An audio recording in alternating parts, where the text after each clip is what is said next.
बच्चों अपन chapter number 6 पढ़ रहे हैं वंशागति का आणविक आधार। उस वंशागति के आणविक आधार के अंदर आज अपन जो टॉपिक पढ़ रहे हैं उसका नाम है जीन अभिव्यक्ति का नियमन। टॉपिक का नाम है जीन अभिव्यक्ति का नियमन। जीन अभिव्यक्ति का नियमन क्या है उसको आपको समझाते हैं। तो जीन अभिव्यक्ति का नियमन आपको बताते हैं। तो जीन के द्वारा प्रोटीन संश्लेषण क्रिया होती है, जीन के द्वारा प्रोटीन का निर्माण होना या जीन के द्वारा प्रोटीन का निर्माण नहीं होना। अगर जीन के द्वारा प्रोटीन अणु बन रहे हैं और या नहीं बन रहे हैं तो क्या है, जीन अभिव्यक्ति का नियमन है। यानी रेगुलेशन ऑफ जीन एक्सप्रेशन का मतलब है कि प्रोटीन का निर्माण होना या प्रोटीन का निर्माण नहीं होना।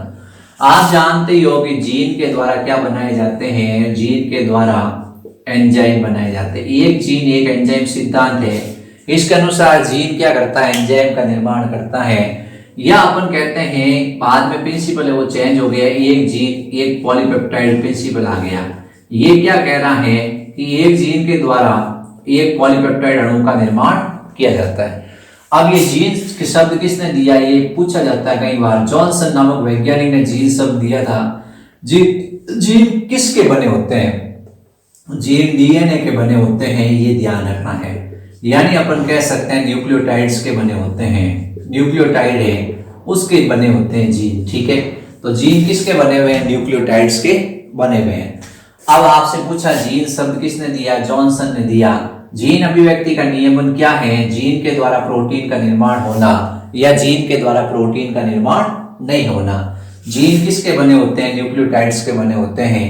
अब शरीर के अंदर 30,000 से 40,000 जीन होते हैं। शरीर के अंदर 30,000 से 40,000 तक जीन होते हैं, यानी बहुत अधिक संख्या में जीन होते हैं। तो इनके द्वारा प्रोटीन के अणुओं का निर्माण भी अधिक संख्या में होता है। लगभग 10 से 15,000 प्रोटीन के अणु बन जाते हैं। 10 से 15,000 प्रकार के प्रोटीन के अणुओं का निर्माण हो जाता है। लेकिन जैसे ई कोलाई है उसके अंदर कम ही प्रोटीन के अणुओं का निर्माण होता है क्योंकि उसमें जीन कम होते हैं। ठीक है, अब ये जीन है, ये जीन क्या करते हैं, ये जीन जब प्रोटीन की आवश्यकता होती है तब उस प्रोटीन को बनाते हैं, और जब प्रोटीन की आवश्यकता नहीं होती है तो प्रोटीन का निर्माण नहीं होता है। एक फैक्ट्री है, उस फैक्ट्री के अंदर जब किसी चीज का निर्माण हो रहा है, जैसे उसमें बिस्कुट बन रहे हैं, अगर बिस्कुट की आवश्यकता है तब तो बिस्कुट का उत्पादन होगा, और जब बिस्कुट की आवश्यकता नहीं होगी तो उसका निर्माण नहीं होगा। वैसे ही हमारे शरीर में एक कोशिका है, अगर इस प्रोटीन की आवश्यकता है, अगर प्रोटीन की आवश्यकता है मतलब एंजाइम की आवश्यकता है तो क्या होगा, जीन प्रोटीन बनाएगा। और एंजाइम की आवश्यकता नहीं है यानी प्रोटीन की आवश्यकता नहीं है तो नहीं बनाएगा। तो हमारी जो कोशिका है वो भी एक फैक्ट्री है। हमारी ये कोशिका भी क्या है, फैक्ट्री है। और फैक्ट्री के अंदर कौन है, जीन है। जीन क्या कर रहा है, प्रोटीन बना रहा है। यानी आवश्यकता अनुसार प्रोटीन का उत्पादन किया जाता है। जैसे शरीर को चाहिए प्रोटीन तो आदेश आता है कि जीन प्रोटीन बनाओ, तो ये क्या करता है, जीन प्रोटीन का निर्माण कर देता है। और अगर प्रोटीन की आवश्यकता नहीं होती है तो ये जीन है वो अपना कार्य क्या कर देता है, स्टॉप कर देता है। इसी को कहते हैं जीन अभिव्यक्ति का नियमन। तो आपसे पूछा गया जीन अभिव्यक्ति का नियमन क्या है, यानी जीन के द्वारा प्रोटीन का निर्माण होना और नहीं होना, ये अपने को ध्यान रखना है, परिभाषा है इसकी। ठीक है, अब जीन अभिव्यक्ति का नियमन किस स्तर पर होता है, अगला सवाल आता है कि जीन अभिव्यक्ति का नियमन किस स्तर पर होता है। ठीक है, तो सबसे पहला स्तर है कि ये क्या है, ये मान लो अपन ने कहा डीएनए है, डीएनए से आरएनए बनेगा। इसको क्या कहते हैं, अनुलेखन। क्या कहते हैं, अनुलेखन। यानी अनुलेखन स्तर पर क्या होता है, जीन का नियमन होता है। ठीक है, या अपन कहते हैं अनुलेखन के बाद क्या होता है, अनुवादन होता है, यानी प्रोटीन बनता है, उस स्तर पर होता है जीन का नियमन। ठीक है, या अपन कहते हैं अनुवादन के बाद पश्च अनुवादन क्रिया होती है, उसमें क्या होता है, ये नियमन होता है। ठीक है, जैसे ये कोशिका है, इस कोशिका में ये एमआरएनए बना, एमआरएनए से फिर क्या होता है, अपन कहते हैं कि एमआरएनए की जगह अपन कह रहे हैं एचएनआरएनए है वो बना। उसके आधार पर क्या हुआ कि जीन अभिव्यक्ति का नियमन है वो हो गया। यह एचएनआरएनए के बाद एमआरएनए बना है, उसके स्तर पर क्या हो गया, जीन अभिव्यक्ति का नियमन हो गया। और फिर या प्रोटीन स्तर है उसके आधार पर जीन अभिव्यक्ति का नियमन हो गया। यानी ये कंट्रोल है कि भाई प्रोटीन बनेगा नहीं बनेगा, वो कई स्तर पर होता है। आपको दो स्तर याद रखने हैं, अनुलेखन स्तर और अनुवादन स्तर। ठीक है, अपन को इतना डीप में नहीं जाना है कि जीन अभिव्यक्ति का नियमन कहाँ होता है। तो ये जैसे स्प्लाइसिंग, प्रोसेसिंग या एडिटिंग, ये आपको इतना याद नहीं करना है। आपको दो स्तर बताने हैं, अनुलेखन स्तर और अनुवादन स्तर। पूछा जाता है कि जीन अभिव्यक्ति का नियमन कौन से स्तर पर होता है, तो आपको बताना अनुलेखन स्तर और अनुवादन स्तर। अब अपने ये जीन अभिव्यक्ति का नियमन है उसको समझ रहे हैं अपन, तो आपको नॉर्मल भाषा में ये पता है कि ये क्या है, डीएनए है। ठीक है, डीएनए मीन्स जीन, क्या है, जीन है। डीएनए से क्या बनता है, एचएनआरएनए बनता है, एचएनआरएनए।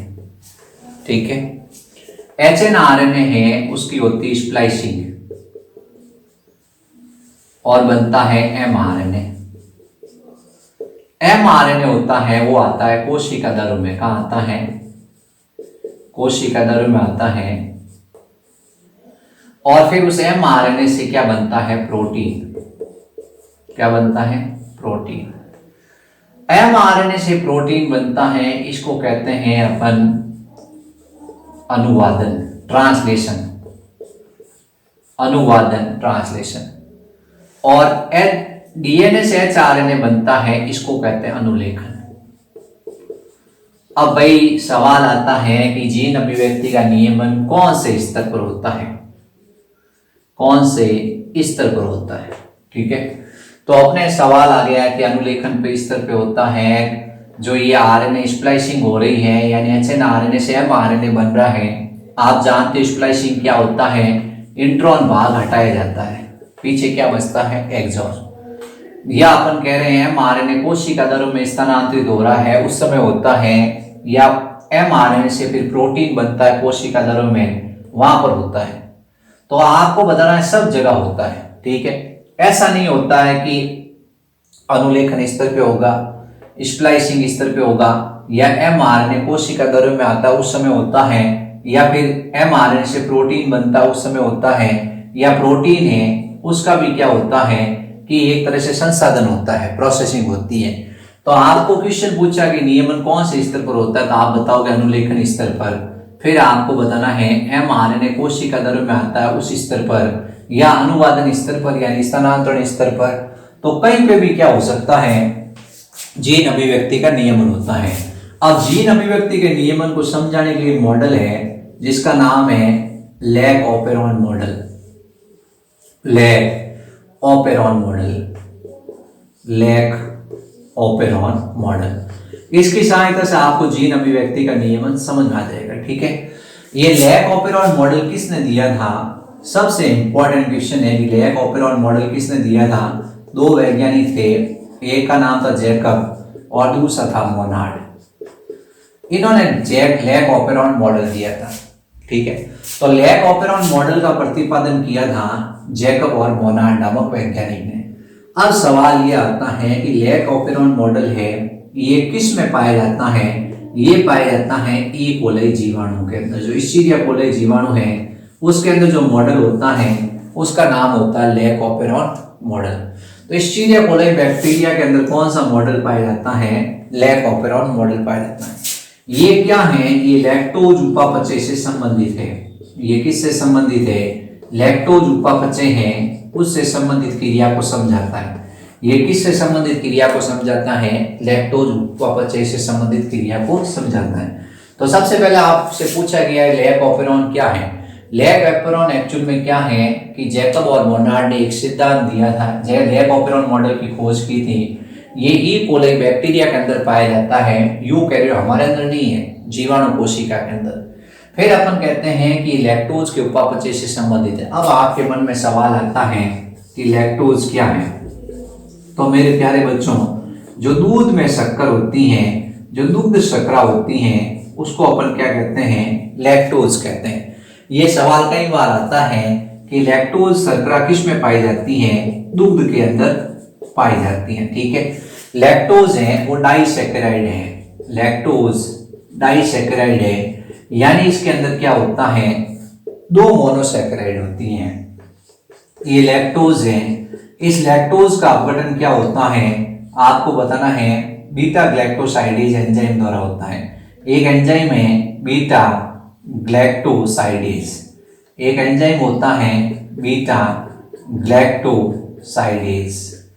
ये बीटा ग्लैक्टोसाइडेज एंजाइम क्या करता है, लैक्टोज का अपघटन करता है और लैक्टोज को ग्लूकोज और ग्लैक्टोज में तोड़ देता है। ये सवाल कई बार परीक्षा में आ रखा है कि लैक्टोज के अंदर कौन सी दो मोनोसैकेराइड होती हैं, ग्लूकोज और ग्लैक्टोज। तो आपसे पूछा लैक्टोज शर्करा क्या है, लैक्टोज शर्करा दूध में पाई जाती है, तो दूध में कौन सी शर्करा होती है, लैक्टोज। इसका कौन अपघटन करता है, बीटा ग्लैक्टोसाइडेज एंजाइम इसका अपघटन करता है और लैक्टोज को किस में परिवर्तित कर देता है, ग्लूकोज और ग्लैक्टोज में परिवर्तित कर देता है। अब लैक ऑपेरॉन अपन पढ़ रहे हैं, तो लैक ऑपेरॉन के बारे में आप बताओगे, ये सिद्धांत जैकब और मोनार्ड ने दिया था लैक ऑपेरॉन का। ये ई कोली नामक जीवाणु के अंदर लैक ऑपेरॉन की खोज हुई थी। ये लैक्टोज उपापचय क्रिया से संबंधित है, यानी ये क्या करेगा, लैक्टोज उपापचय क्रिया का नियंत्रण करेगा। आपसे पूछा कि लैक्टोज शर्करा क्या है, तो लैक्टोज शर्करा एक ऐसी शर्करा होती है जो दूध में पाई जाती है, डाइसैकेराइड होती है, इसके अंदर दो मोनोसैकेराइड होती हैं। लैक्टोज का पाचन बीटा ग्लैक्टोसाइडेज एंजाइम करता है और बीटा ग्लैक्टोसाइडेज इसको ग्लूकोज और ग्लैक्टोज में परिवर्तित कर देता है। तो लैक ऑपेरॉन का अपन एक चित्र बना रहे हैं, ये लैक ऑपेरॉन है। इस लैक ऑपेरॉन के अंदर रेगुलेटर जीन होता है, ठीक है।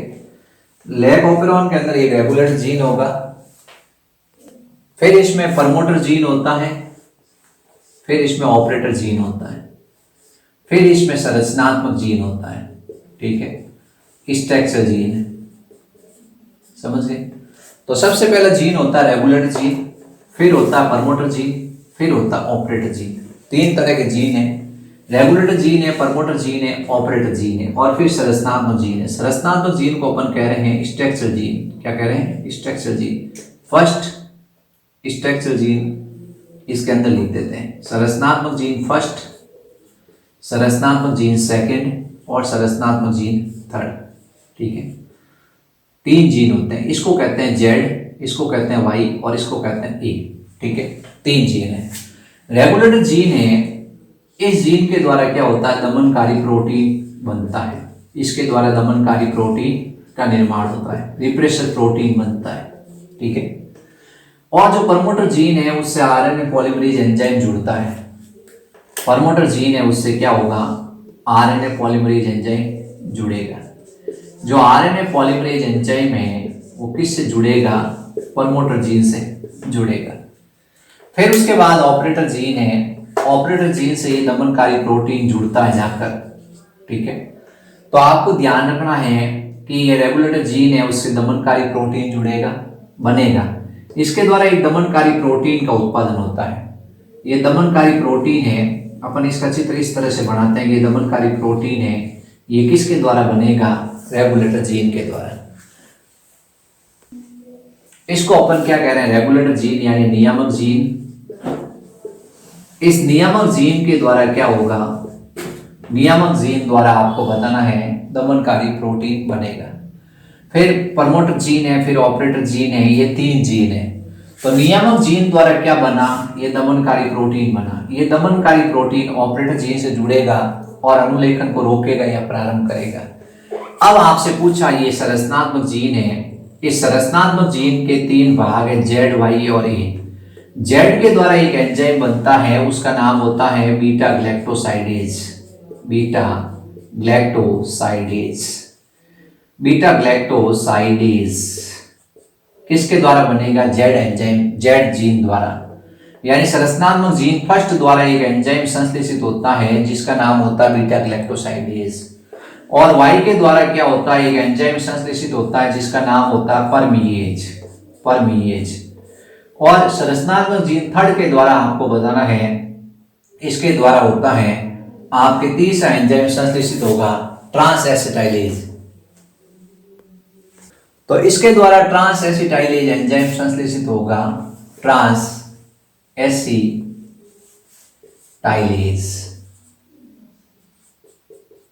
तो रेगुलेटर जीन है, ठीक है। फिर उसके बाद अपन कह रहे हैं कि एक तरह से वर्धक जीन है, फिर उसके बाद क्या है, प्रचालक जीन है।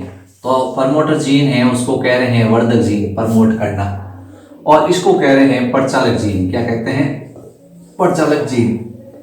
3 जीन है, regulator gene, promoter gene, operator gene. इनके हिंदी में नाम है, ओ का मतलब हो गया ऑपरेटर जीन का मतलब हो गया प्रचालक, प्रमोटर जीन का मतलब हो गया वर्धक जीन, और रेगुलेटर जीन का मतलब हो गया नियामक जीन। इस रेगुलेटर जीन द्वारा दमनकारी प्रोटीन बनेगा। ये दमनकारी प्रोटीन ऑपरेटर जीन से जुड़ेगा और अनुलेखन क्रिया को प्रारंभ होने से रोकेगा। और ये प्रमोटर जीन है, उससे आरएनए पॉलीमरेज जुड़ेगा और ये अनुलेखन को स्टार्ट करेगा। फिर जेड, वाई और ये 3 क्या है, 3 संरचनात्मक प्रोटीन है। जो जेड होता है वो बीटा ग्लैक्टोसाइडेज एंजाइम बनाता है, वाई जीन परमिएज एंजाइम बनाता है, और ये जो ए जीन है वो ट्रांस एसिटाइलेज एंजाइम बनाता है, ठीक है। तो एक तरह से ये 3 हो गए। अब ये अपन कार्य बताते हैं, एक एक का क्या बताएंगे, कार्य। तो इस तरह से क्या है, ये रेगुलेटर जीन है, प्रमोटर जीन है, ऑपरेटर जीन है, संरचनात्मक जीन फर्स्ट सेकंड थर्ड है। संरचनात्मक जीन फर्स्ट को जेड कहते हैं, सेकंड को वाई कहते हैं, थर्ड को ए कहते हैं। जेड के द्वारा बीटा ग्लैक्टोसाइडेज एंजाइम बनता है। बीटा ग्लैक्टोसाइडेज एंजाइम का आकार ये आपको बताया था अभी थोड़ी देर पहले कि लैक्टोज नामक जो डाइसैकेराइड होती हैं उसको ग्लूकोज और ग्लैक्टोज में बदल देता है, उसको ग्लूकोज और ग्लैक्टोज में बदल देता है, ठीक है। अब उसके बाद में ये परमिएज एंजाइम होता है, ये कोशिका भित्ति है उसकी पारगम्यता को बढ़ाता है। ये कोशिका भित्ति की पारगम्यता को क्या करेगा, बढ़ाएगा, और कोशिका के अंदर ज्यादा से ज्यादा ये लैक्टोज शर्करा प्रवेश करेगी, ठीक है। अब आपसे सवाल पूछा गया कि पहली कंडीशन है कि ये ई कोलाई जीवाणु है। इस ई कोलाई जीवाणु को अपन क्या करते हैं, ई कोलाई जीवाणु को अपन एक ऐसे माध्यम में रखते हैं जिसमें लैक्टोज उपस्थित है, उसके अंदर क्या है, लैक्टोज उपस्थित है, ठीक है।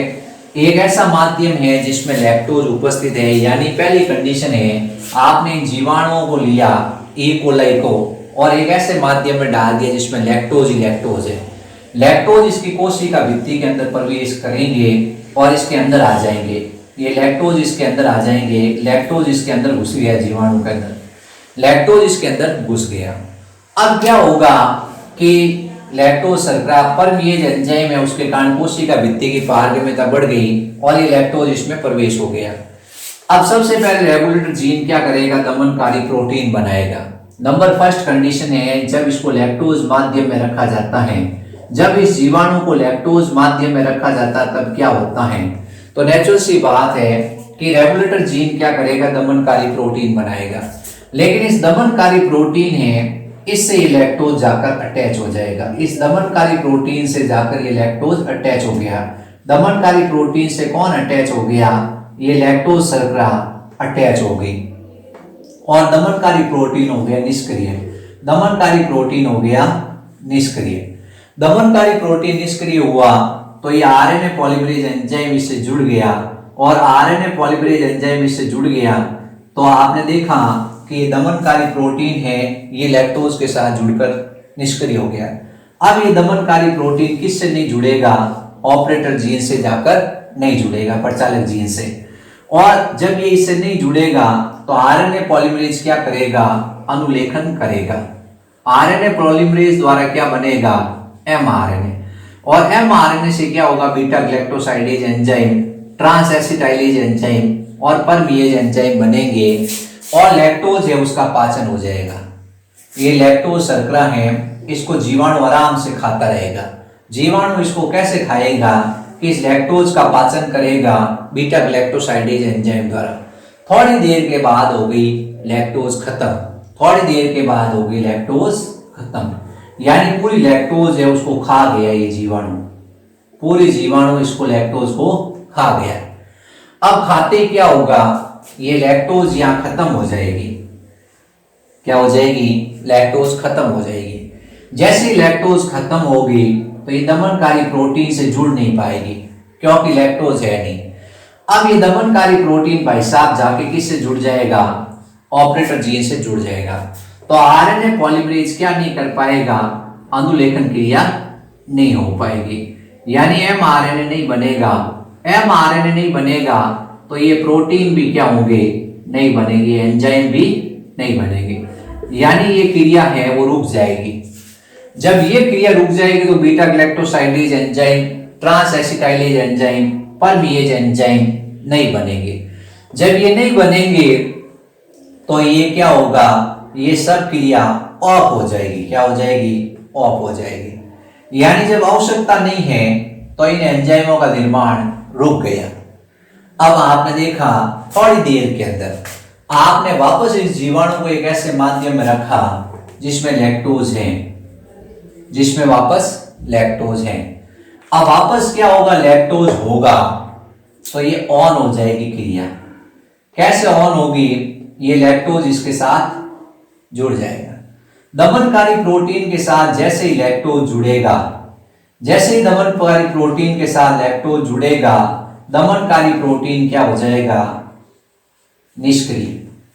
दमनकारी प्रोटीन निष्क्रिय होगा तो ये किससे नहीं जुड़ पाएगा, ऑपरेटर जीन से जाकर नहीं जुड़ पाएगा।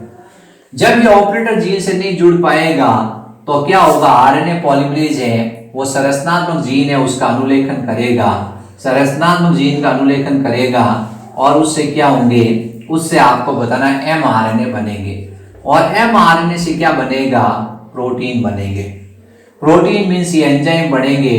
अब ये बीटा ग्लैक्टोसाइडेज एंजाइम लैक्टोज को किस में बदलेगा, ये ग्लूकोज को ग्लैक्टोज में बदल देगा, ग्लूकोज और ग्लैक्टोज में बदल देगा। इस प्रकार क्या होगा, ये क्रिया वापस ऑन हो गई।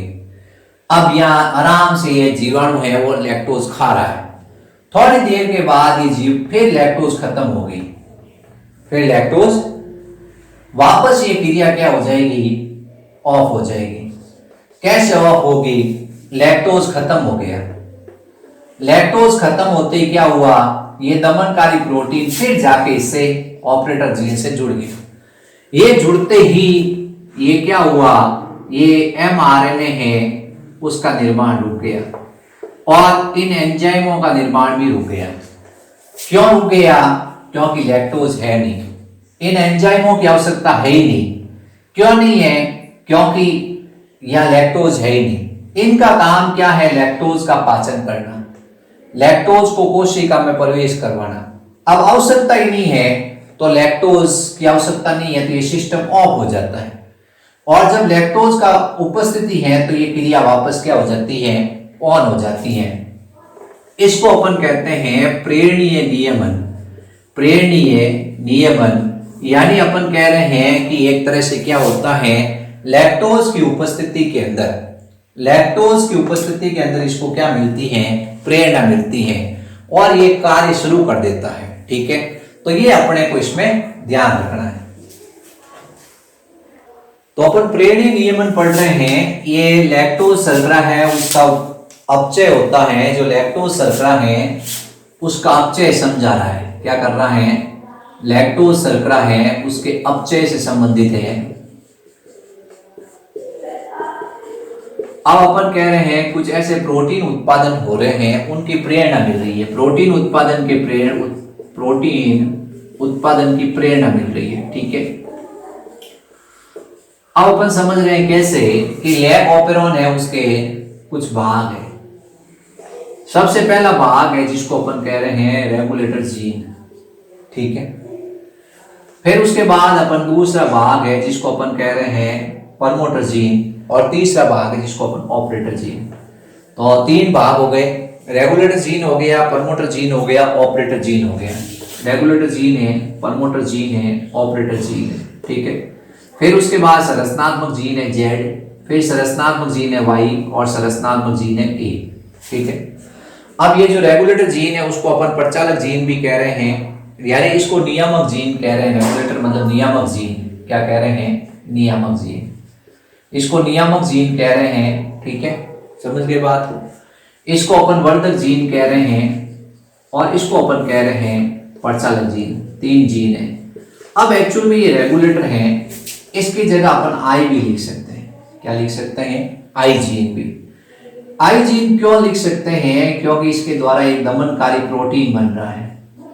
इसके द्वारा एक दमनकारी प्रोटीन बन रहा है, यानी ये क्या कर रहा है, दमन का काम कर रहा है, इंड्यूस कर रहा है।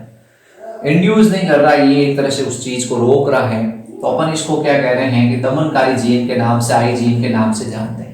ये ऐसे दमनकारी प्रोटीन बना रहा है, ठीक है। ये दमनकारी प्रोटीन किससे जुड़ रहा है, ऑपरेटर जीन से जाके जुड़ रहा है, और जो अपन कह रहे हैं अनुलेखन क्रिया उसको रोक रहा है, ठीक है। अब इसके बाद अपन कंडीशन लेंगे फर्स्ट और कंडीशन लेंगे सेकंड। कंडीशन फर्स्ट, जब लैक्टोज अनुपस्थित हो, जब लैक्टोज अनुपस्थित हो, यानी आपने ई कोलाई जीवाणु है उसको किस में रखा, एक ऐसे माध्यम में रखा है जिसमें लैक्टोज आपके अनुपस्थित है। तो लैक्टोज अनुपस्थित है तो दमनकारी प्रोटीन किससे जुड़ जाएगा, ऑपरेटर जीन से जुड़ जाएगा, तो mRNA अनुलेखन की क्रिया नहीं हो पाएगी। दूसरी कंडीशन अपन लेंगे, जब लैक्टोज उपस्थित हो, जब लैक्टोज उपस्थित हो। लैक्टोज उपस्थित होगा तो ये जीवाणु कोशिका में प्रवेश करेगा, परमियोज एंजाइम की सहायता से जीवाणु कोशिका में प्रवेश करेगा, ये दमनकारी प्रोटीन से जाकर जुड़ जाएगा। तो ये क्या था, ये आपके लैक्टोज था, ये लैक्टोज किससे जुड़ गया, दमनकारी प्रोटीन से जुड़ गया, और इसने दमनकारी प्रोटीन है इसको कर दिया निष्क्रिय। दमनकारी प्रोटीन को क्या कर दिया, निष्क्रिय कर दिया। दमनकारी प्रोटीन किससे नहीं जुड़ पाएगा, ऑपरेटर जीन से। और आरएनए पॉलीमरेज है वो प्रमोटर जीन से जुड़ेगा। आरएनए पॉलीमरेज का कौन सा, सिग्मा कारक, इससे जुड़ेगा, और ये क्या होगा, इससे mRNA बनेगा, इसका अनुलेखन होगा, mRNA बनेगा, और mRNA से क्या होगा, आगे lactose enzyme, sorry beta galactosidase enzyme, इससे बनेगा beta galactosidase enzyme plus permease enzyme